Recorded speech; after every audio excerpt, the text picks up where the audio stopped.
Hey. How are you? We're here. All right, so I guess we'll give it a minute or so for people to get in here. Bad religion. Hey, Mikey. What's going on? My Crossbuster shirt. There we go. There you go. Crossbuster. And I'm wearing a Krampus shirt. Oh. You know, for celebration of what we're doing tomorrow. Krampus. All right. Is Krampus constantly on his period from having cramps? Or are you saying he's called the Krampus because he has cramps? Something like that. Something like that. Yay! Thank you, Natalie. Yay. Hey, just shared everywhere. Yay. All right, so I guess we'll give it a minute or so. I don't know. Yeah. Hey, Calvin. What's going on?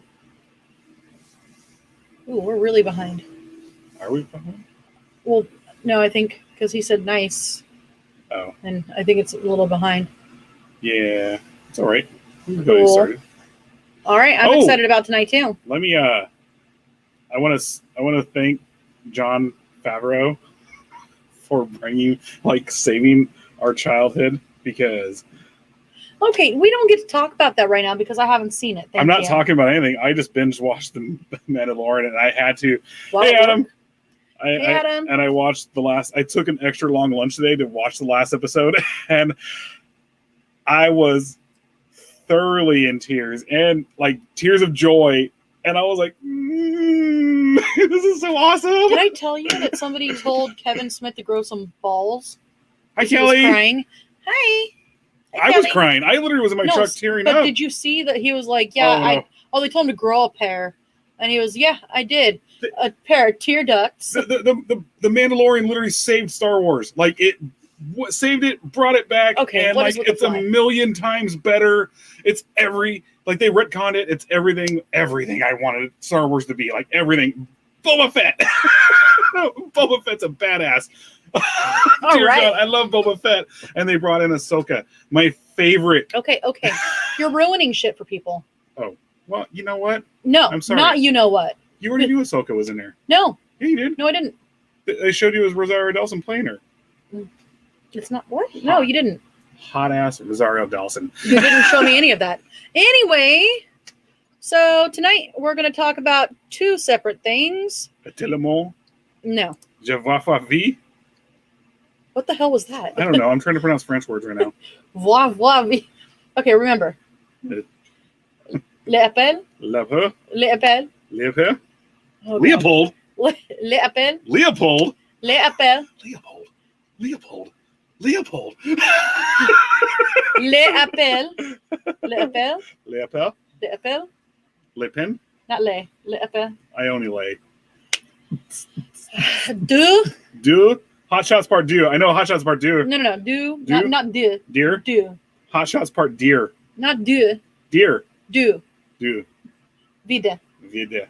There we go. Hot Shots Part Deux. Vide. L'appel. Leopold. Deux. Leopold. Vide. Leopold Vita. All right. Vita, Well, tonight, guys, Vita's a badass vegan place. we're going to talk about L'Appel de Vida, which is the Call of the Void. And then we're also going to talk about Folie à deux. Feliz Navidad. Folie. Folie Navidad. Folie. Feliz. À deux. My balls. This is why we don't try to speak French. And I think I'm somewhat French. Isn't Clevenger like a French name? Clevenger's it's definitely a European name. Okay. I know that. I know I'm Scandinavian, and I know I know that for a fact. Really? I know I'm Scandinavian and Saxon. I'm so shocked. Yeah. But I know there's some French in there. You know, us Vikings, we pillaged some villages. I got some French in here too. You know, it's not determined in there later. I caught the fly. Okay. Now what do I do with it? Okay, we need to get on with this. I caught the fly. Le fly et le caught. I'm all. Oh, Oh man, it's really in there. Oh shit. Ah! It escaped. Okay, all right. Okay. So bless you. Natalie, bless you. So l'appel de vide. Leopold. Let's not do this again. So it's basically thinking about suicide without making plans to commit suicide. Oh, real fast. So I want to at least say one thing. I was listening to the new episode of Last Podcast and Last. Why do you keep saying that? Well, because I want to make sure. I didn't get any of my information. Well, I know we didn't get any information from Last Podcast and Left, but they did just do it, and they're fucking awesome. So I just at least want to reference them. So they did. No, they did Folie, deux. They didn't do. I know, but we're going to go into that. Okay, we could have done a little bit later. Oh, hey, Chaos. Hey, Chaos. Hi, Kelly. All right. So common causes, suicidal ideation, basically, is not always related to an underlying condition, but it could be caused by grief, sexual abuse, financial problems, remorse, rejection, relationship breakup, unemployment, and substance abuse. Or it can simply just be because, you're fucking nuts. Not at all. No, I'm just kidding. Okay, so L'appel de vide is that tiny voice in your head that tells you to jerk the steering wheel just a little to the right. Or taking a flight off of a edge, leaping off of it. That inclination to walk right into the ocean and never return. It's also referred to as the siren song. The call of void is that feeling when you stand in a high place and think about jumping, but you don't actually want to, and you don't actually do it. It's a feeling more people have had than they'd like to admit. You're looking down from the edge of a tall cliff or a balcony, dozens of stories high, admiring the bird's eye view, and suddenly something sinister happens. I could just jump right now. I'll fucking do it. Before, you mentally recoil at the thought as you, get away from the ledge real fast. You're not alone. The French phrase l'appel du vide is actually a common term. So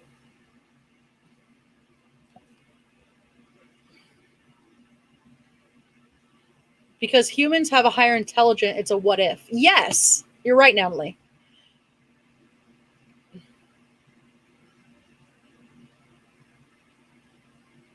What's going on? I don't know. No, I was trying to read what Chaos was saying. Oh, did you clean? Did I clean cage before getting on the interweb? I don't know. Did we clean the cage before getting on the interweb? I don't think that was towards us. Oh, I think it was brought to Kelly. I was like, we don't have a cage. So yeah, no, Natalie's right. Hey Ray. Hey Ray. So Natalie's right. We do have a higher intelligence. So the whole what if thing. What are you doing? Sharing. The whole what if. If I just did this, what would happen? I want to say actually it might actually go a little bit further than that, because the call of the void it's not just a thinking of what if, because I actually, we do that all the time, Natalie. That is very, very true. But at the same time, call of the void literally is also feeling. You can really feel it when you're up on high place. You feel that gravity that just grabs you in the chest and wants to pull you down, and you're like, well, There is a test that was done where they were showing people this picture right here. Yeah. And they were asking them, how do they feel about it? What does it make them feel? How does it make them think? What does it make them think about? For me, I'll say this, when I see pictures like this, it's not just, it feels like there also might be an invisible force that's going to come and pull me down too. Mm-hmm. And it's almost like, well, just go along with it. Just do it. Do it. What's the worst that could happen? Yes. You die. You die. Exactly. Yeah. I figured chaos. I was talking to Kelly. We could have figured that for a second, but with the StreamYard chat, we can only see every comment that comes in, so we don't see Chaos was replying to Kelly or whatnot, So we're like, what? That she said it makes you think about leaning forward. That picture. Yes. Hey Frank.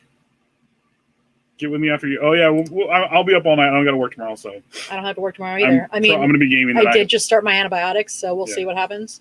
I'll be gaming. I won't be doing a live feed for gaming, but I'll just be gaming and chit chatting with you guys tonight. So basically, one of the things that I was told was it's also that feeling like you're driving on the freeway, and it's like, what if I just yanked myself into the oncoming traffic? What was that song? Life is a highway. Okay, let's not. Let's not. Let's Stewie just Griffin? not. Let's not do that.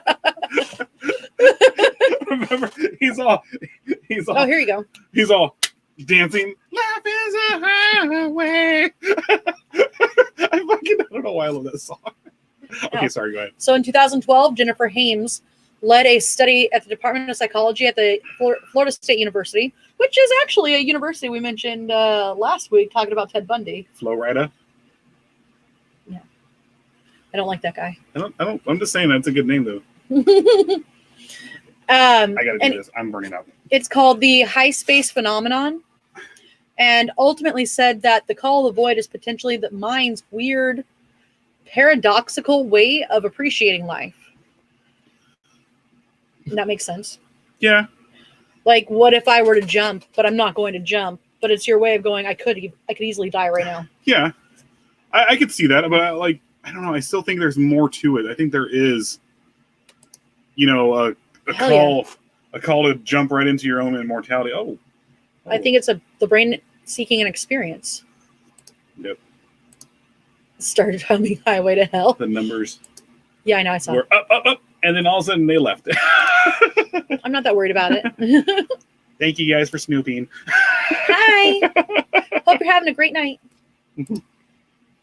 So, here we go. The study examples a survey of 431 undergrad students, asking them if they've experienced this phenomenon.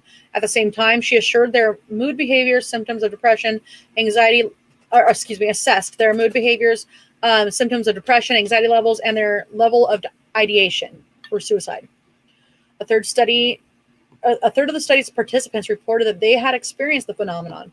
People with higher anxiety were more likely to have the urge, but also people with higher anxiety were more likely to have higher ideation. So people with higher ideation were more likely to report the phenomenon. Over 50% of the subjects who said they felt the call of the void had never had suicidal tendencies. If you've never seen suicide, let's just stop here. We're doing it. We're going there. If you've never there. seen suicidal tendencies, I don't know what you guys are missing out. Have you actually seen them? No, I'm missing out. I have. Yeah.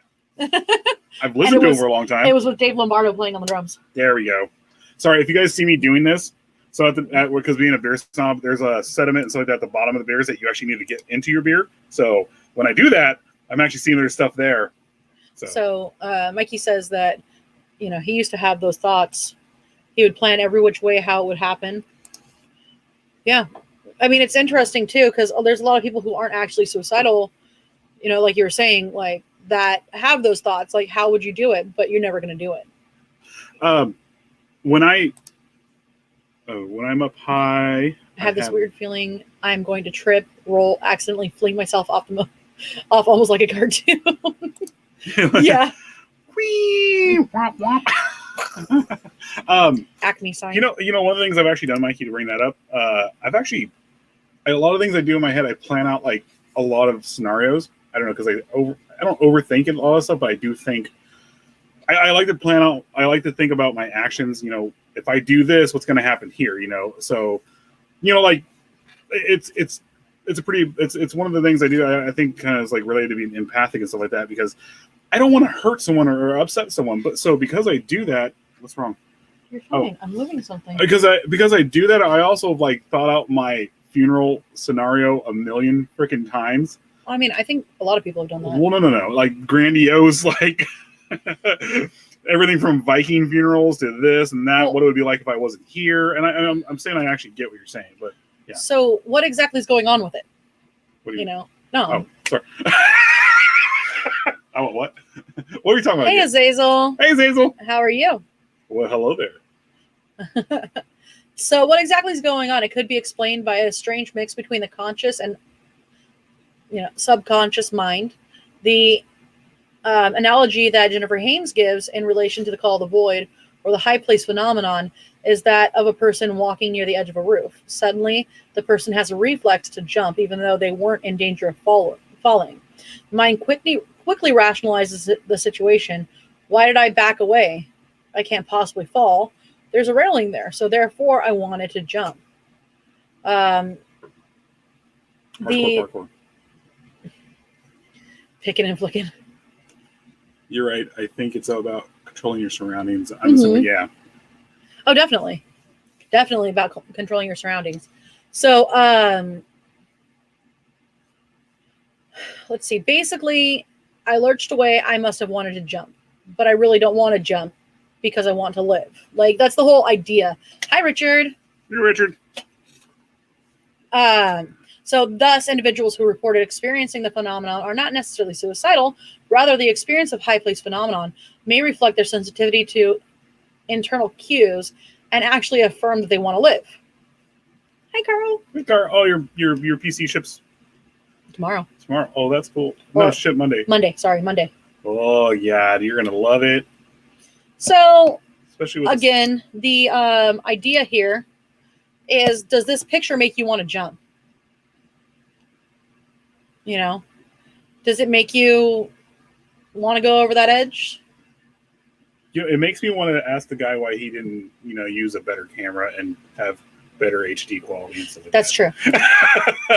No, yeah, it like I said, it makes me feel like there's a hand coming up and it's going to pull me down, and I might as well just go along with it because there's no way I can stop it. So there's a guy named Osiris, I think I'm saying that right, on DeviantArt, who did a picture that he calls L'Appel du Vide. Leopold and Vita. Let's not. It's all Leopold and Vita. But yeah, this is for him, the Call of the Void. This is what his interpretation is. I thought it was really cool. I wanted to show it off. I like the whole pencil sketches and stuff like that. I actually think they're really nice. I myself am a stickman connoisseur. Not jump, but lean. I can draw stickmen pretty well. He says it makes me want to fly. That's the difference. Not jump, but lean. But I don't want to lean. Oh. And so, so the study is flawed but interesting. With a major takeaway being the clear example it demonstrates of the notion that the unusual and confusing thoughts don't actually indicate a real risk, and aren't also isolated. An alternative theory to the Call of the Void comes from Adam Anderson, a cognitive neurologist at Cornell University. He studies behavior and emotion using images of the brain. His theory for the Call of the Void is more along the lines of a tendency to gamble. People are more likely to take risks when the situation is bad because they want to avoid the possibly bad outcome by gambling against it. It's more like, that actually sounds more along the lines of fight or flight. Yeah. It's not exactly gambling. It's like, no matter what, I'm going to get out of the situation.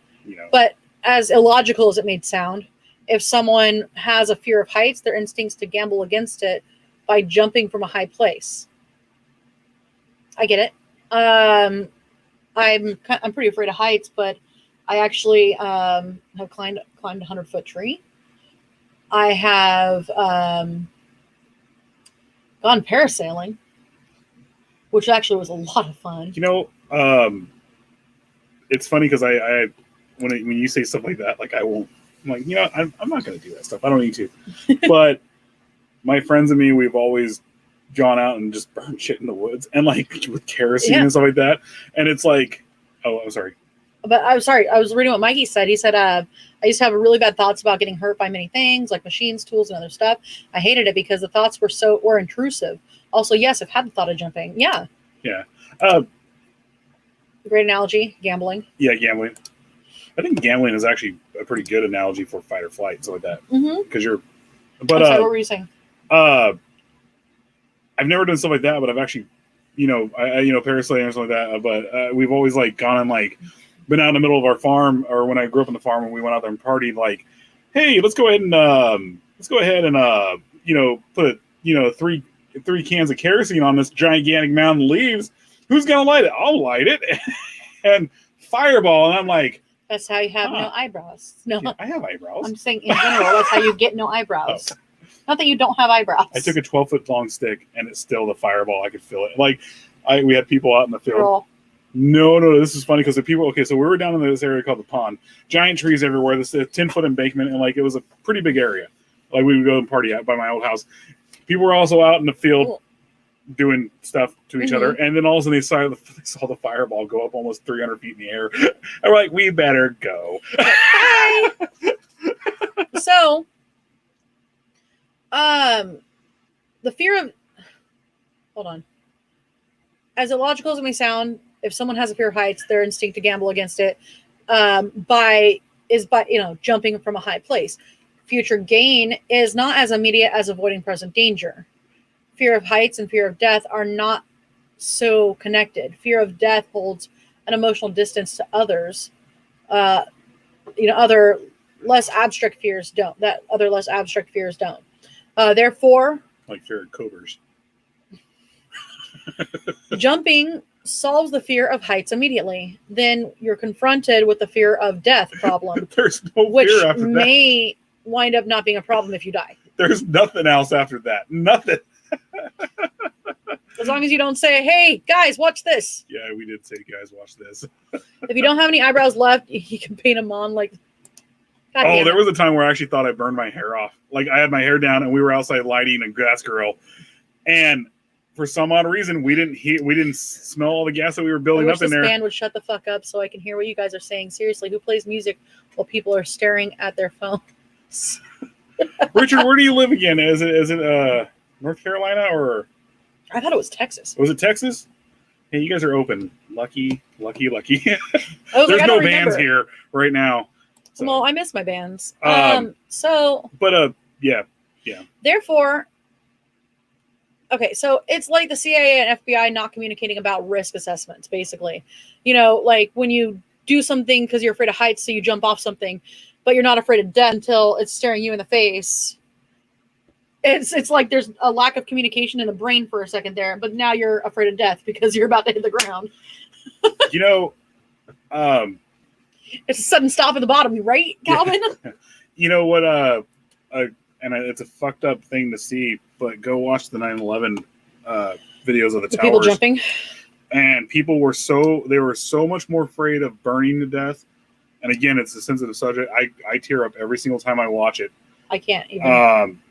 But when they're jumping out of the towers, and at the distance you see it, it looks like paper coming down. But then all of a sudden they zoom in on it, and it's people holding hands, people jumping down, all this other stuff, because they were so much more afraid of burning to death that they rather just jump. I lit a barbecue pit one time and decided to close the lid, doused it with lighter fluid, lit it from the ventilator, and poof, fireball hits me and burns my arms, beard, and part of my head. Oh, dude, no.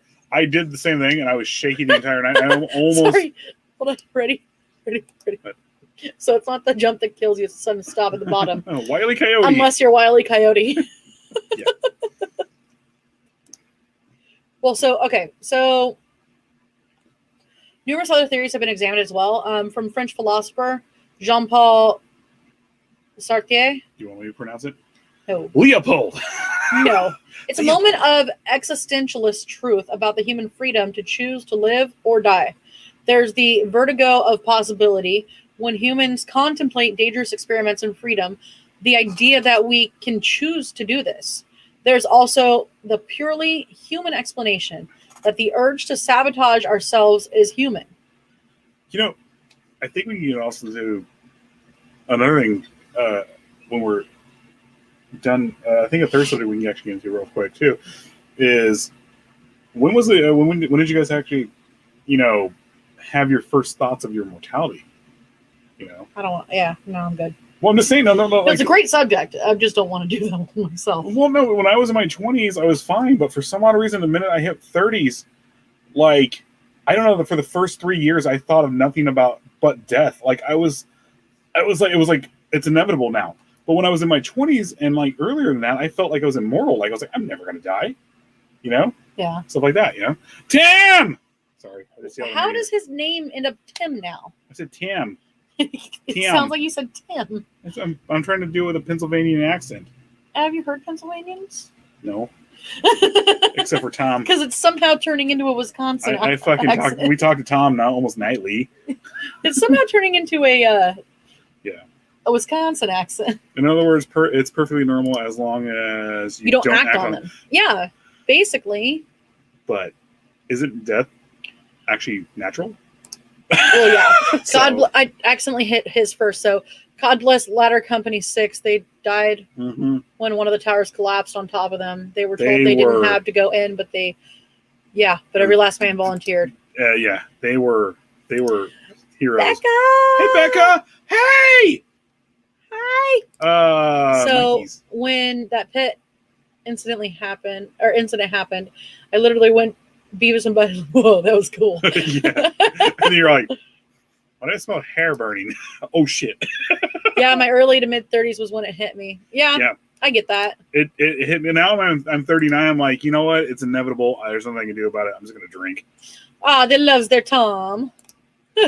You know, actually, I'll say this real fast. The one thing that got me with my mortality. Now, backyard wrestling. Woohoo! That's a rush, baby. The one thing that got me with my mortality. What's up, my bitches? The one thing that got me with my mortality when I actually started really thinking about it was when I had a terrible ex, absolutely terrible ex, who, you know, there was no prospects of children or anything like that, nothing like that, you know, and that was my that was like, that really hit me when I was like, my name actually dies with me, like with my father and stuff like that, and it really hit me. And then I think one of the things that actually really saved it was when I got with you. Was like, holy crap, we can have kids now. You know, I'm actually happy about it. You know, so even though there's no scientific foolproof explanation for the lapel de vide, the fact that many theories and several studies have been done on it does prove one thing. It's a shared sensation. Mm-hmm. You know what? I get it. I imagine the worst case scenarios all the time. Because I do it too. I'm not gonna lie. You know, the more we actually start talking about a little bit, the more we start talking about it, it might be more of a survival instinct. Because if you can imagine your own death, you're more than likely not going to do what it is that's there to do. You know, like, you know, interesting. Like mortality issues, mortality inner issues may start in the 30s. From there on is like off and on type thing. Yeah, it started in my early 30s, but now like even when I bring it up and think about like, you know, that I will end one of these days. It's not as okay, I'll say this, it's not as scary as it was, you know. So we are going to continue later on. I think next month actually on a couple subjects that do involve the Call of the Void. The Stanford prison experiment is one of them. That was really cool. Is it the one with the prisoners where they both acted like one acted like prisoners and the other ones acted like CEOs? No, actually, it's. I'll explain it to you later. Okay, that's fine. Then also Franz Reichel, the man who died jumping off the Eiffel Tower. Ooh, yeah, I'm surprised. But again, why the hell did he jump? You know, I'm surprised he didn't die. I'm kidding. Little Bit says she's been dead for 23 minutes and 8 seconds. Oh my God. Wow. Little Bit. If you ever want to talk about it. Wait until your mom and dad, you become an expert at worry. Yeah. Yeah. So let me bring that up. So she's been dead for 23 minutes and 8 seconds. That's a long time. Wow. That is a long time. I'm glad you're here. Yeah. I'm actually glad you're here, but that's insane. I'm sorry. I'm curious. Did you see anything, or if you're willing to talk about it? If you're willing to talk about it, I don't want to bring up any like probably PTSD or anything like that you might have. But if you're willing to talk about it, like we would love to. I would learn love more. to talk about it. You know. Hell yeah. At some point. So now we're getting on to the main subject today. Folie à deux. Folies on the dues.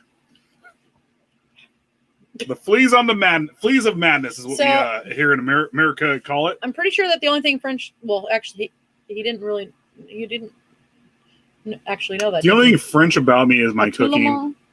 Je vais faire these. Je fais faire. À tous mes amis. I kept seeing flashbacks of my childhood. Oh, wow. Wow. That's really interesting. That is very interesting. I'm sorry not to bring it up. I hope, like, I don't want to offend or anything like that. Like, if it was, it's kind of interesting. We've never met or talked to someone who died and then came back. Mhm. You know, so Yeah, I'd love to chat with you one time about that. I mean, I'd like to chat with you anyway. yeah. So, folie à deux, also known as a shared psychosis, shared delusional disorder, or the madness of two, which is the literal translation. Yep. It's a psychiatric syndrome in which symptoms of delusional belief and sometimes hallucination are transmitted from one individual to another.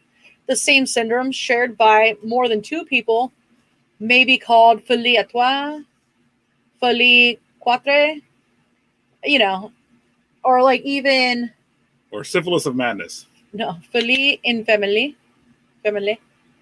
Well, it No, it's the it's madness. family madness. It's madness. Yeah, it's family madness, or it's It's usually happens with Plusieurs. It happens with like twins and stuff Folie like that. à plusieurs. Please not be Taco Bell enchilada. Lovely. So the disorder was first conceptualized in the 19th century by a French psychiatrist, Charles. I can't see it because the squiggly line. Lassique. I can't tell what it says. And then Jean-Pierre Valdré. And it was known as of course, the thing I can't pronounce, syndrome. Those two last names, syndrome. Recent psychiatric classifications refer to the syndrome as shared psychotic disorder. Oh, Natalie, I read that a little different. It was like, yeah, it does pretty similar to a group of psychos, but a group of psychosis. Menage a trois. A manager. Let me read it. Let me read it the way. That's not how you spell it. I know, but let me read it the way he wrote it. A manager trois. I'm sorry to laugh, Tom. I'm sorry. I'm looking every time I look up a porno now. I'm going to look up menage a trois.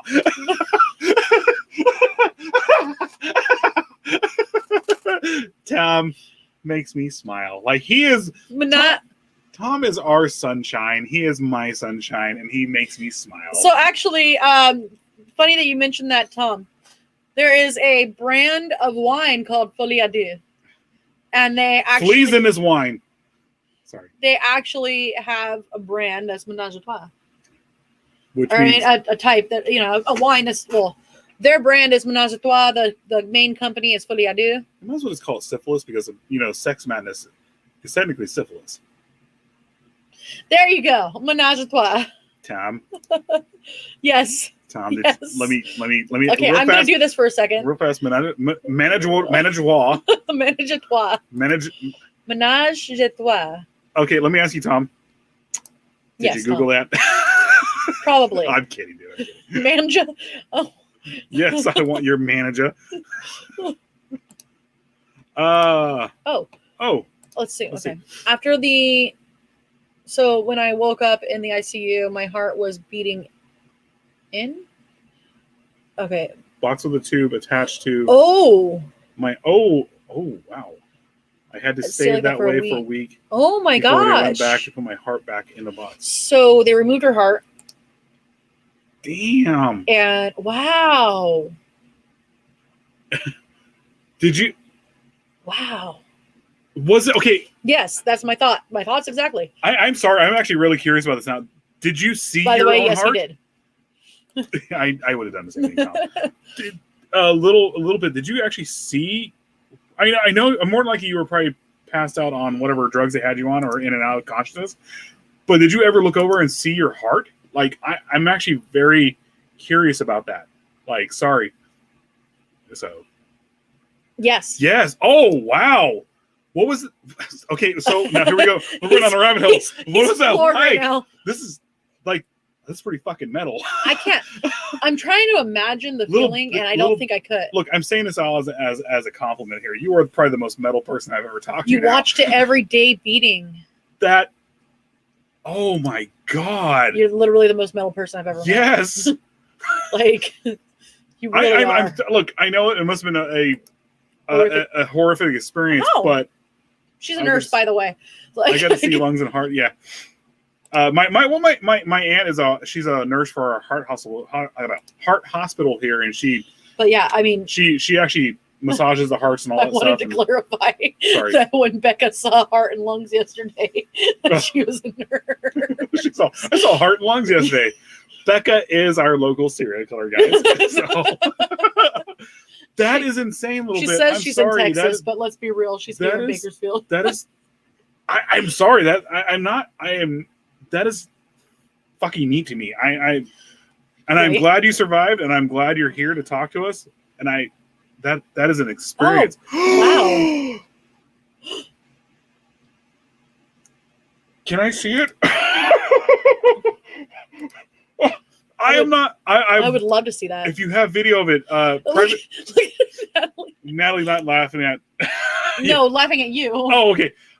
Yeah, Natalie and me are both probably like, yes. Let's see the video, please. If you don't mind, can we see the video? Like private messages. I honestly, I mean absolutely no disrespect about this. I am actually very curious to see this. Yeah, especially because you're still with us. Yeah, you lived. You're awesome. I mean, you're awesome that you lived, and you're fucking metal. Like you're the most metal person I've ever met. Oh wow! So the balloon pumps and cardiovascular ICU is amazing too. Mm-hmm. She said. Becca says, "That's awesome. Like, that's badass." So I guess I'm gonna get back into this real fast. I'm sorry, it's kind of weird to jump back into it. But recent psychiatric classifications refer to the syndrome as shared psychotic disorder and induced delusion disorder. Although the research literature largely uses the original name, the disorder is in the current DSM. So signs and symptoms. This syndrome is most commonly diagnosed when the two or more individuals of concern live in proximity, maybe socially or physically isolated, and have little interaction with other people. Various subclassifications of Folie, deux have been proposed to describe how the delusion belief comes to be held by more than one person. So I wasn't joking when I advertised this. Well, yeah, go ahead. And was talking about like Jim Jones. Yeah. The isolation of everybody. There's whatever isolation's going on. The main thing is there is a dominant. Oh, she was laughing about Becca. Oh no! I know, Natalie. No, we were saying like because Natalie, you've seen StreamYard and it pops up. You have all the messages right here, and your laughing faces came right below that. So that's what we're like. We want to make clear on our side, we're like because we saw that we're like, oh, Natalie's not laughing at that. No, I just started laughing at this based off of what we were joking about Becca being a serial killer. I wish I had a video, but it was a crime scene. So there is back onto Madness of Two. There's a one dominant personality. There is absolutely one dominant personality, and usually that dominant personality is the one with the psychosis, the one with schizophrenia or something like that. And then they basically within their isolation, but they're very manipulative in the process too. But they spread that madness to the other person or to the group of people and stuff like that. Like, I would say Jim Jones is an extreme case. Yeah. An extreme situation, not your average situation. Usually it's, less people. But then there's also, there's that show Haunted that we were watching. Yeah. I finished it up the other day. And one of them was one of the girls was talking about how her dad was a serial killer. And she, the mom would go along with it. Natalie. Yeah, Natalie, we're all thinking the same thing here. No, so she was talking about how her dad was a serial killer. Like, they were out in the boonies. They're in the middle of nowhere. Yeah. And her dad would lure people over to the house, and he called them strays. And, he had to put a lot of strays down, that kind of thing. He would refer to them in that manner. And he kept trophies, everything, right? But they weren't allowed to associate with the outside world. They weren't. So it was the mom and the dad, and then the mom was assisting. The mom wasn't allowed to go out anyway. Hi, Chandra. Hi, Angie. But yeah, so I can kind of see that as kind of like a Folie à deux kind of situation as well. Because the mom eventually ended up killing him, smothering him in his sleep. and the grandson tried to revive him, and she's going, no, do not bring him back. Like, she went crazy trying to stop it because she finally kind of snapped out of it and went, this guy needs to die. Yeah, it was a crazy situation. Shanra, I'm gonna text you after the show and see if you want to be a part of our Krampus thing tomorrow night. So various subclassifications for Folie à deux have been proposed. Folie imposée is where a dominant person, known as the primary or inducer or principal, initially forms a delusional belief during a psychotic episode and imposes it on another person or persons, the secondary, the acceptor, or the associate, with the assumption that the secondary person might not have become deluded if left to his own or her own devices. If the parties are admitted to a hospital separately, then the delusions in the person with the induced beliefs usually resolves without the need of medication. So, folie simulante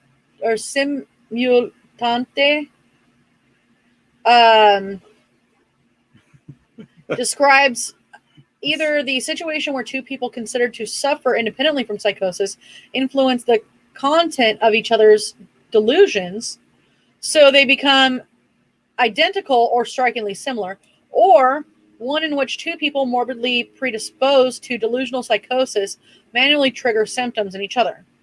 You know, a good thought on this is the Salem witch trials. Salem witch trials. Because you would have the one girl come in and she's a witch. She did this and she did that, and you have all the little girls. She turned me into a newt. She had all the little girls dancing around. She turned me into a newt, and I got better. But we were just watching Monty Python. No, but you would have like the entire you would have all these other girls and all these other people come up. Like the minute the dominant one came up and was like, hey, this is going on, or the devil's coming in on me right now, and then you would have every other little girl coming, the devil, you know. I'm trying to figure out what your imagination is doing right now. I'm seeing a lot of really voluptuous women dancing around in the woods, screaming the devil, and then there's me, hair down, guitar out, and okay, this is going a whole different direction. And I'm like, all right, guys, we'll see you next week. And then they just get dressed and they go home, and then they have a okay. I don't know where this is going at this point, but let's. It's one of my favorite stories. My famous stories. Oh gosh, we're not doing this. Story? We can do this. We're not doing this. We're not doing this. We're not doing this. You don't want to talk about cat. Our cats beating each other, and then we're not talking about the cat band. Then Boo Boom had to take off for the night, and then Meth got on his cat cell phone and wouldn't stop cat calling her all night long, and then she finally decided he wrote a cat letter to her. Okay. And then they were smoking cat cigarettes. So also, drinking cat coffee. One flew over the cuckoo's nest. I licked her hand.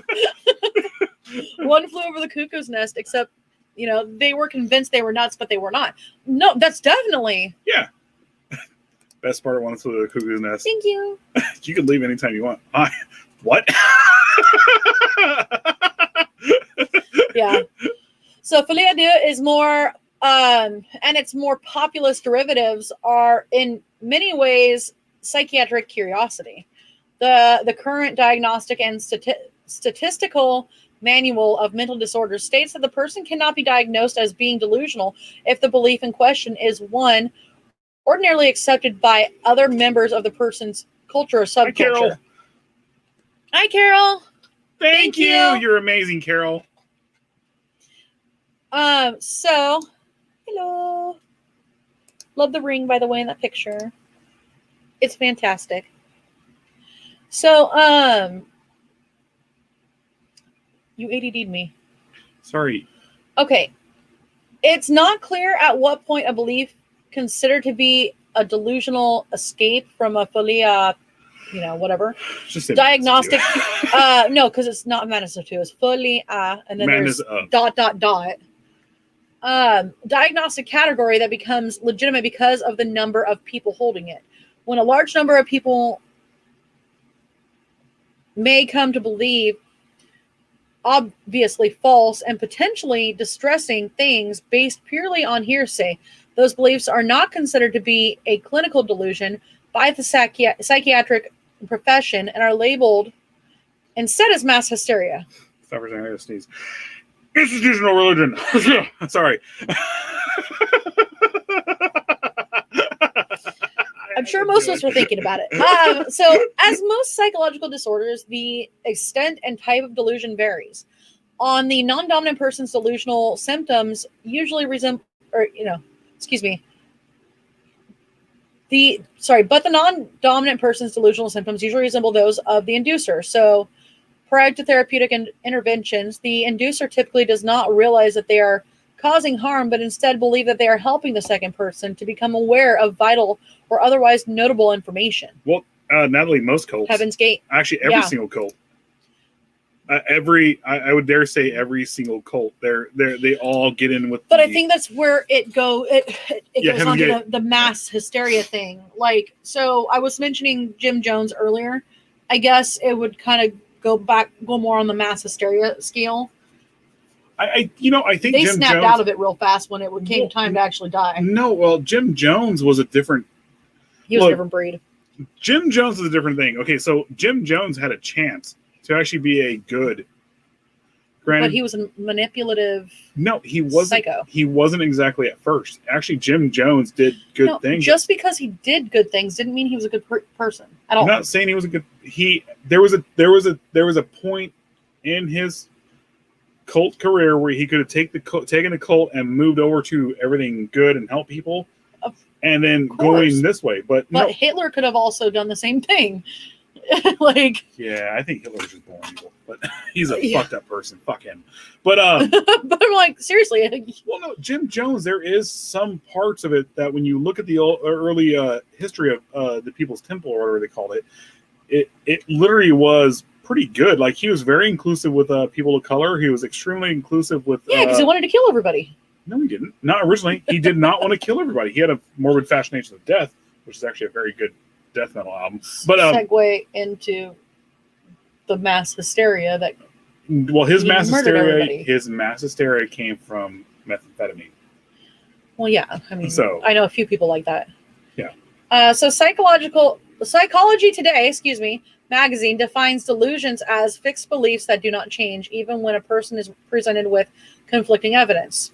Types of delusions include bizarre delusions that are clearly implausible and not understood by peers with the same culture, even those with psychological disorders. For example, if one thought that all of their organs had been taken out and replaced by somebody else's while they were asleep without leaving any scars and without their waking up, it would be impossible to survive such a procedure. And even surgery involving transplantation of multiple organs would leave the person with severe pain and visible scars. Non-bizarre delusions are common among those with personality disorders and are understood by people with the same culture. For example, unsubstantiated or unverifiable claims of being followed by the FBI in unmarked cars and watched via security cameras would be classified as non-bizarre delusions. While it would be unlikely for the average person to experience such a predicament, it is possible and therefore understood by those around them. Mood congruent delusions correspond to a person's emotions within a given time frame, especially during an episode of mania or depression. For example, someone with this type of delusion may believe that with certainty that they will win $1 million at the casino on a specific night, despite lacking any way to see the future or influence the probability of such an event. Similarly, someone with a depressive state may feel certain that their mother will get hit by lightning the next day, again, in spite of having no means of predicting or controlling future events. Jim Jones, let's bring this up real fast. You know what? Yeah. Jim Jones did make strides in interracial acceptance, but also was a narcissist. The reason why I wanted Which always causes issues. Exactly. The one thing I actually wanted to bring up with Jim Jones, I I do think there was a clear point when he could have chose to keep being the narcissist or actually become a better person, and that's the reason why I was saying, like, Jim Jones is like, Jim Jones also banged them in his congregation, often in front of their wives. Yeah, he very much did. Jim Jones was true. Also very much well endowed too. So apparently, but what I was saying about Jim Jones, he had a chance to. I want to say that at some point he kind of did recognize his narcissism and could have like not been a narcissist and said, "Screw this, I'm just going to help people." But whereas other cults, all the other cults, all the narcissists that ran it, all of them, they literally were like, "I'm a narcissist. I run this. I'm the boss. I'm this or that, whatever." I'm the boss. You guys bow down to me. Yeah. Sorry.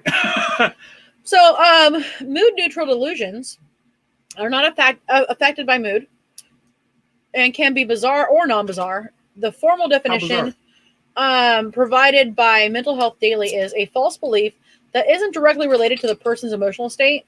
An example would be a person who is convinced that somebody has switched bodies with their neighbor.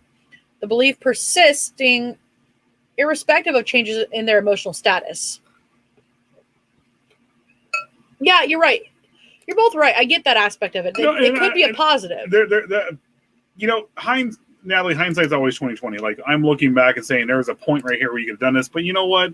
I honestly think you're right too. Like, I do believe that. Like, we're going way over now. I know. Whatever. Okay, so biopsychological or psychosocial. Sorry, I should have read that right. Biopsychosocial. Yeah, someone's a Slipknot fan here. It literally says psychosocial. Oh shit, maybe. Well, it's an actual term. It's not just something they made up. Well, Corey Taylor. I do like Corey Taylor. Taylor is extremely intelligent. I love Corey Taylor. I hate the rest of Slipknot. Well, he does too now. Yeah, because how the fuck do you say we play metal, but we don't like metal? How the fuck do you say, Jim Root? We play metal, but what's your favorite metal? Have a good one, Angie. Good night, Angie. What's your favorite metal album? Oh, I don't listen to metal at all. What the fuck? So you're doing this for money? Like, how can you not listen? Anyway, so as with many psychiatric disorders, shared delusional disorder can negatively impact the psychological and social aspects of a person's well-being. Unresolved stress resulting from a delusional disorder will eventually contribute or increase the risk of negative health outcomes such as cardiovascular disease, diabetes, obesity, immunological problems, and other aspects. These health risks increase with the severity of the disease, especially if the affected person does not receive or comply with adequate treatment. People with a delusional disorder have a significantly high risk of developing psychiatric comorbidities, such as depression, and anxiety. This may be attributed to a genetic pattern shared by 55% of the psychological patients, or the shared delusional disorder patients, rather, and can have a profoundly negative impact on a person's quality of life. People diagnosed with a mental health disorder commonly experience social isolation, which is detrimental to psychological health anyway. And then you have the added, you're already having issues. This is especially problematic with shared delusional disorder people because social isolation contributes to the onset of the disorder. In particular, relapse is likely if returning to an isolated living situation in which shared delusions can be reinstated. Causes. While the exact cause of shared delusional disorder is unknown, or causes are unknown, the two main contributors are stress and social isolation. People who are socially isolated together tend to become dependent on those they're with, leading to an inducer's influence on those around them. Excuse me. Additionally, people developing shared delusional disorder do not have others reminding them that their delusions are impossible or unlikely or improbable. Because of this, treatment for shared delusional disorder includes those affected be removed from the inducer. So stress is also a factor, being it triggers mental illness.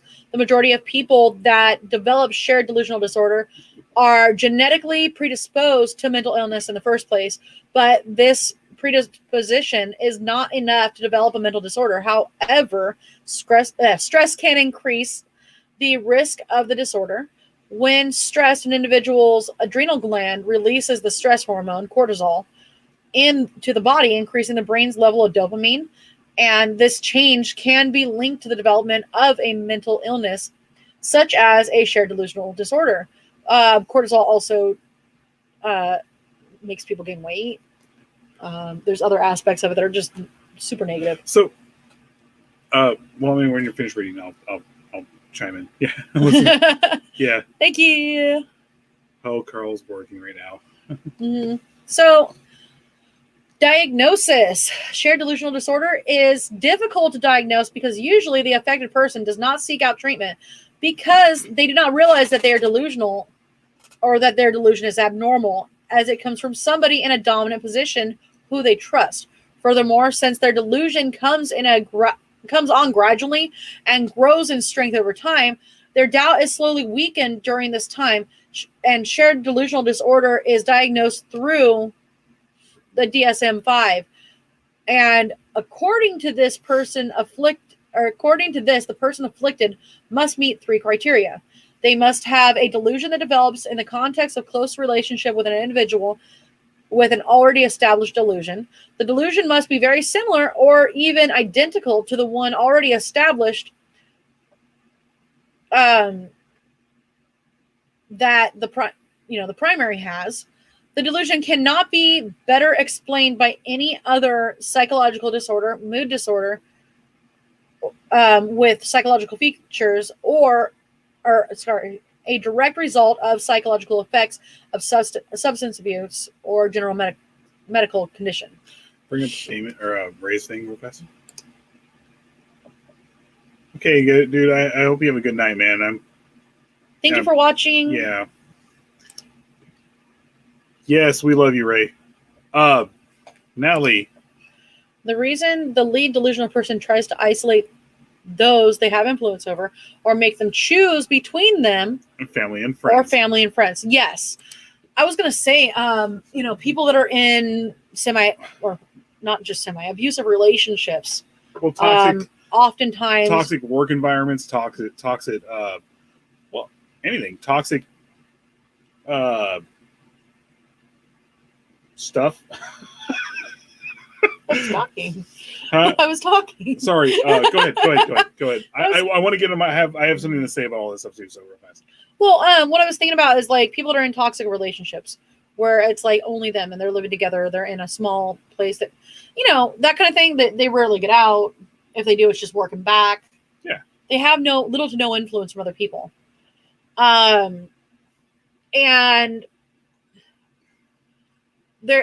I can see the Folie à deux thing being a factor within relationships like that. I was in a toxic relationship for like 16 years, and like honestly, like it was there. Mm-hmm. It was very much there, and like it's almost with stuff like that. It's almost like just go along with it, and so they just shut up. Toxic toxicity. Yep. But the one thing I was going to say is, I'm curious, and this is the, I don't know, the side of my brain goes, well, if you have a group of people, you have that one personality, and they're messed up, they keep doing things or whatnot, and you just poke at them from the outside. And you induce psychosis. Their psychosis. Pretty much. Yeah. So, related phenomena. Reports have stated that a phenomenon similar to Folie à deux was induced by the military incapacitating Agent BZ. Agent BZ is probably, that's fucking acid. I'm sorry. That was the military giving their guys acid and then fucking with them. Yeah. Right there. Yeah. So, prevalence. Shared delusion disorder is most commonly found in women with slightly above average IQs who who are isolated from their family and are in relationships with a dominant person To a fucking who T, has Jesus delusions. So basically what I just said. Christ. To a fucking T. Mm-hmm. I know. The majority of secondary cases, people who develop the shared delusion, also meet the criteria for dependent personality disorder, which is characterized by a pervasive fear that leads them to need constant reassurance, support, and guidance. Additionally, 55% of secondary cases had a relative with a psychological disorder, that included delusions, and as a result, the secondary cases are usually susceptible to mental illness. Fucking Carl. Russians did it to me. I'm not here. No, Russians did it too. Oh, Russians did it too. Oh, sorry. Mm-hmm. Yeah. Fuck, I forgot what I was gonna say. Well, check this out. Here we go. So the disorder can also occur in cults to a serious extent. One example is Heaven's Gate, the UFO religion led by Marshall Applewhite. Yep. Natalie hit the nose on the. Who had delusions hit the about. buzzer on the nose or some shit. Sorry, Natalie was right. Who had delusions about extraterrestrial life. The members of the cult developed the same delusion and went on to commit suicide with the intention of their spirits joining an extraterrestrial spacecraft heading towards a comet. You know, the one thing about what's his face is wait, did we just say Marshall Applewhite. You didn't pick up on that? I'm just sorry. I'm a fucking blonde. I am so sorry. Applewhite. I'm a fucking blonde.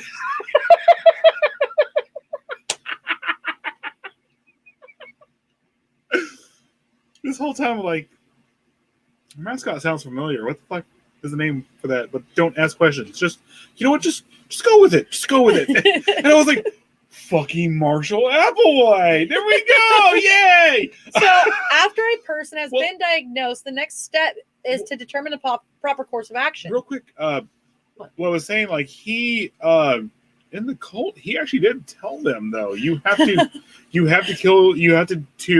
shed your mortal coil to ascend. Like he actually did say that. Like it, so it wasn't exactly like he was also known as Doe.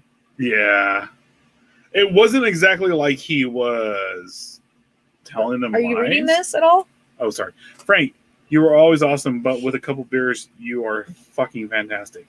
Let me ask you, Carl. Did you speak this text that? Yes, he did. Because I like you don't got to censor yourself, bro. So after a person has been diagnosed, the next step is to determine the proper course of action or treatment. The first step is to separate the formerly healthy person from the inducer and see if the delusion goes away or lessens over time. If this is not enough to stop the delusions, there are two possible courses of action: medication or therapy, which is then broken down into personal therapy and or family therapy. With treatment, the delusions and therefore the disease will eventually lessen, so much so that it will practically disappear in most cases. However, left untreated, it can become chronic and lead to anxiety, depression, aggressive behavior, and further social isolation. Unfortunately, there are not many statistics about the prognosis of a shared delusion disorder, as it is a rare disease and it is expected that the majority of cases go unreported. However, with treatment, the prognosis is very good. Medications. If the separation alone is not working, antipsychotics are often prescribed for a short time to prevent the delusions.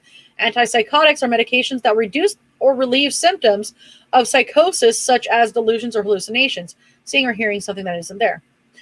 Other uses of antipsychotics include stabilizing moods for people with mood swings and mood disorders, like bipolar patients. Reducing anxiety in anxiety disorders, and lessening tics in people with Tourette's. Antipsychotics do not cure psychosis, but they do help reduce the symptoms. And when paired with therapy, the afflicted person has the best chance of recovering. While antipsychotics are powerful, often effective, They do have side effects such as reducing involuntary movements, and should only be taken if absolutely required and under the supervision of a psychiatrist. Therapies. The two most common forms of therapy for people suffering from shared delusion disorder are personal and family therapy. Personal therapy is a one-on-one counseling that focuses on building a relationship between the counselor and the patient and aims to create positive environments where the patient feels that they can speak freely and truthfully. This is advantageous because the counselor can usually get more information out of the patient to get a better idea of how to help them if the patient feels safe and trusts them. Additionally, if the patient trusts what the counselor says, disproving the delusion will be easier. You know, what I can also see out of that, though, is if it's a one-on-one situation and they're so easily swayed. Well, no, they're easily swayed with someone who is actually open and saying, hey, come talk to me. And actually, I'm talking about they're already Folie, deux. There is a, I'll say it again. Hi, Brent. Brent! Brent's here. Cemetery Joe is here. The last podcast, a lot brought it up. You guys, you can go watch it. There are Swedish twins who actually suffer from this, and they ended up in England. I can't think what their name was. Oh, have you seen the twins that? But oof. They, even when they pulled them aside, they couldn't get them either one to talk. Like, to this day, they do not talk. There was one dominant personality. No, didn't one of them die? No, they're still alive. Both of them. Okay, so I'm thinking of a different pair of twins. But pulling them aside and actually pulling them away from it and actually having a...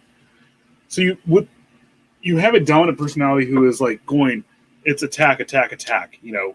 But if you get the submissive personality, you pull them aside and you're like, hey, let's talk. Let's pull them. Mm-hmm. Let's actually show love, care, you know, caring and stuff like that. You're going to get more out of them, and you're actually going to show them, because they're not really suffering from the psychosis. They're just, or the disease or like that. They're really just going along with it. But when you show them that disease really isn't real, like for them, whereas the dominant personality who is having this exposure to outside opinion and social interaction, from the away from the isolated group. Yeah.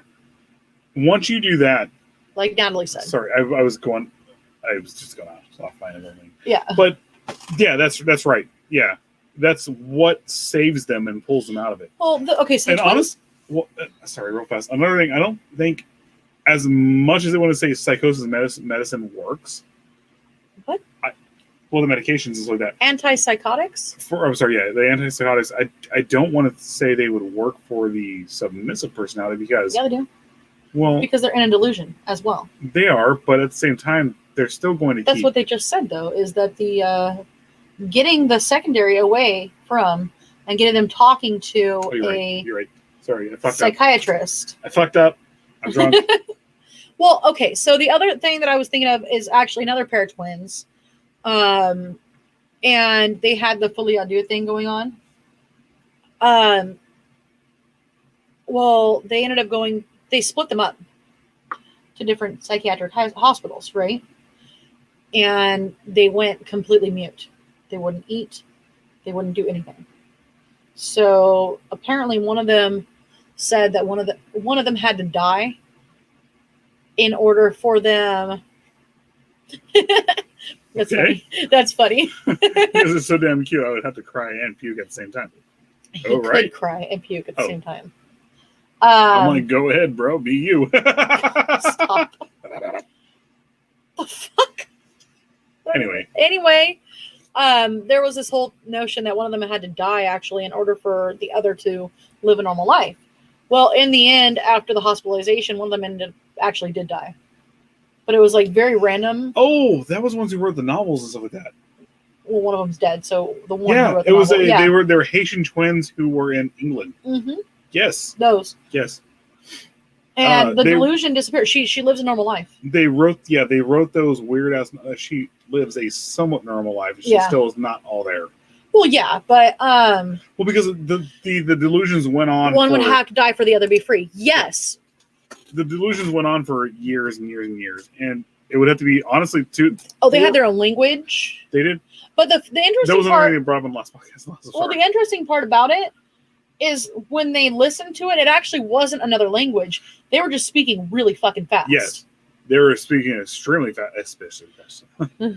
But in order for, I want to say like it would have to be the dominant personality, the dominant twin. Mm-hmm. They would have to die, which is what happened in that case. They died. She got really sick. It was weird. I They think came out of the hospital and she came out and she got really sick. I think it was like in the 70s. I or can't 80s. remember. The other twin is still alive to this day. Mm-hmm. So yeah, they did have their own language, but they actually determined that their language was they recorded it. They recorded it and they slowed it down. It was extremely fast. They were speaking their own language like super fast, and it was English. It was English, extremely fast. But they were able to like just pick up on it like that. Mm-hmm. The dominant twin, and they could feel the other even like a separate. Yeah. Well, the dominant twin, even like when she was there with them, with the other twin, she could like look at her, and they basically had like telepathy. It wasn't just telepathy. It was also like they could like see eye gestures and stuff like that, and like like the other twin, the submissive twin would react upon those gestures and stuff like that. Yeah, but I'm forget pretty sure their names. If you guys look them up, I'm gotta pretty remember their sure names. they actually, like Natalie or everyone said, they did have telepathy, but it was fucking nuts, man. So the other form of therapy, by the way, it would be family therapy. It's a technique in which the entire family comes into therapy together to work on their relationships and find ways to eliminate the delusion within the family dynamic. So this is for when it's like the entire family that is suffering from the delusion. For example, if someone's sister is the inducer, the family will have to get involved to ensure the two stay. Oh, excuse me. This is still talking about, just two of them. Well, to ensure that the two stay apart and to sort out how the family dynamic will work around that. The more support a patient has, the more likely they are to recover, especially since shared delusion disorder usually occurs because of social isolation. I would love to be a telepath. She'd probably blow my mind. Yeah. Yeah. So yeah, that's pretty much the end of it. I thought I had way too many notes, and it turned out I didn't. No, we only went over a little bit, but yeah. So yeah, next tomorrow. Oh, tomorrow. What are we doing tomorrow? Krampusnacht. Keep talking. Yeah, we're doing a Krampus show tomorrow. If you guys didn't know already. Excuse me? Excuse me? Anyway. We're doing a Krampus show tomorrow. With our friends, with the rest of the collective, with a couple people in our collective. We're gonna have some fun here. And we're all gonna like what the fuck are you looking at? Our website. Why is this? Can we go? Let's do this later. Go, just talk. I have to do this. You're throwing me off here. There we go. We're doing Krampusnacht tomorrow night. Yes. And then, so tomorrow we're getting together with a bunch of people. We're going to have the Yule Lad, possibly the Yule Cat. Odd Mother. We're going to have Krampus here. We will have Krampus. We're going to have the... I have no clue what makeup I'm doing, so... We're going to have the Unrights. It'll be a surprise to all of us. I'm hoping to have Shawnra here. Shawnra, get with us. Yes. Yeah. Shawnra said she had Krampus pajamas. I have a Krampus shirt. And we're all going to tell scary Krampus stories. Which I haven't even pulled any up yet. And, I'm going to tell the Son of Godzilla story. Yes. So, yeah. Join us tomorrow night. And by the way, Die Hard is a fucking Christmas movie. Okay. Well, so on Christmas, we will still be here. Probably shitface. We can announce it because it's a week away. And we're going to talk about Dr. Kevorkian. The Angel of Death on Christmas. We're going to set that up tonight. We're talking about the Angel of fucking Death. Too early, I bet. Yeah, tomorrow's is going to be 9:30. So it'll be too early for you. There's I forgot to tell you guys, there's this You can replay our videos, by the way. There's this what is he? He's this Pennsylvania guy. This dude. Who's going to be on? He smokes and says fuck a lot. Not in his videos. Anyway, sorry, I'm fucking around. Tom's going to be on tomorrow night. Tom is on right afterwards. Yes. Yeah. So we're going to be doing we are preceded by Into the Fire. Into the Fire. We follow Into the Fire with the Krampusnacht. Tom is following us after Krampusnacht. Excuse me. On the 25th, Christmas, we will be talking about Dr. Kevorkian. And on New Year's Day, we will also be on the first show we're of the doing year. it. The Stanford Prison The Experiment. Stanford Prison Experiment will be on Guys, go check out our January 1st, 2021. If you go check out our website, it has our listings and schedule and stuff like that. We can show you, yeah. If you go and check out if you go and check out that and Psycho Bunny, it also has a link to Psycho Bunny, Death Cult, and all other stuff. Psychomantium. What the hell? Our other website, and all our scheduling and all other stuff. It's all up there, ready to go. But yeah, we're doing the Stanford Experiment. What's it called again? Stanford Experiment. The Stanford Experiment. Yes. So yeah, go check it out because we actually have everything up on the website as far as like what we're going to be doing. I think till the middle of January, which I will be adding to it shortly. We got to send out our monthly thing, our newsletter, which we're going to start doing. If you guys want to sign up for that, we can do that. I got to send one out, I think, within the next few days. But yeah, go check out RootsWeRead.com, PsychoBunnyDeathCult.com. Yeah, Psycho Bunny Death Cult is linked to, it's our sister page. There's actually a button for it up at the top. And then you can actually follow Psycho Bunny Death Cult to psychomantium13.com. Yes. Whoop, whoop. And so to recap real fast. Tomorrow night, Krampus. Prior to that, Into the Fire. Yep. Right after Krampus is Tom's World. And then Monday night is Doomsday and more Civil War stories. Then after that, I think Odd Mother is off for the week. The only thing we're doing next week for Roots We Read is Christmas night or Christmas Day. We will be doing the Angel of Death. Christmas night, whatever. The 25th, we're doing the Angel of Death. Dr. Kevorkian. Because we're going to be off anyway, and we're here. Sad is the world, but I have a Kevorkian scar. Then Saturday, around my neck. I think Saturday we're dark. Are we? We might be. If not, we're going to be on here playing music because I'm off for a few days. And then, but January 1st, the Stanford first episode of the year for anything will be the Stanford Prison Experiment. Yep. And I might be able to give away a little something else. On the 8th of January, we are going to be talking about the guy who jumped off of the Eiffel Tower. There we go. So go ahead and check that out. Go check out our website, sign up for our stuff. What time Pacific is Tom? Tom, we're 3 hours behind you, Tom. No, it's Carl asking. Oh, Tom is so if we're I'm sorry. So Carl, hi Dustin. If we're 7 o'clock here, right? That's when we start. Tom is 10 o'clock. So we're 3 hours behind him. And hi, Hawaiian Dustin. Time is 4 hours behind us. No. Yeah, they are. 4 hours? Yes, they are. Oh. Yeah. And if you're on the most eastern tip of Maine, I think you're 3.5 hours. Well, if you're over in Newfoundland. Newfoundland, there you go. You're 3.5 hours ahead. Where's it? Not 3. Yeah. No, it's 3.5. Yeah.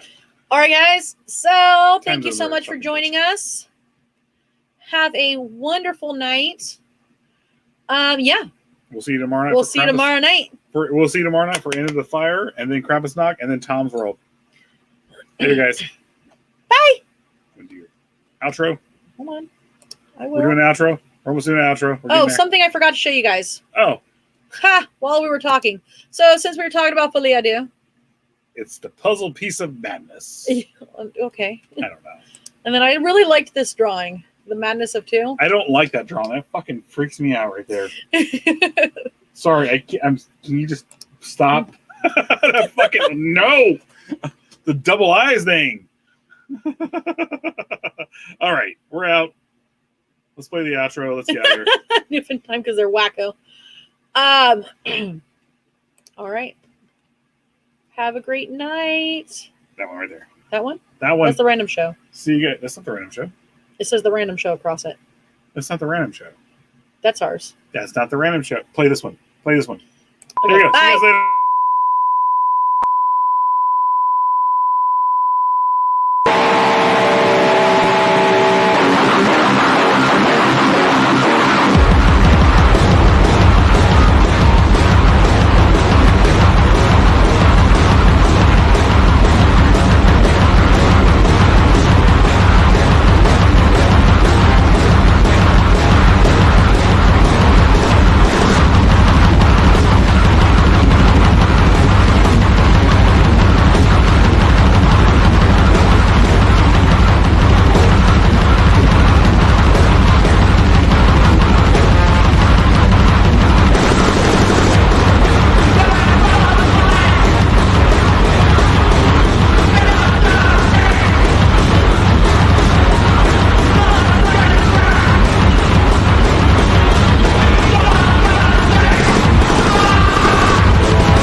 This is Mr. Applewhite speaking.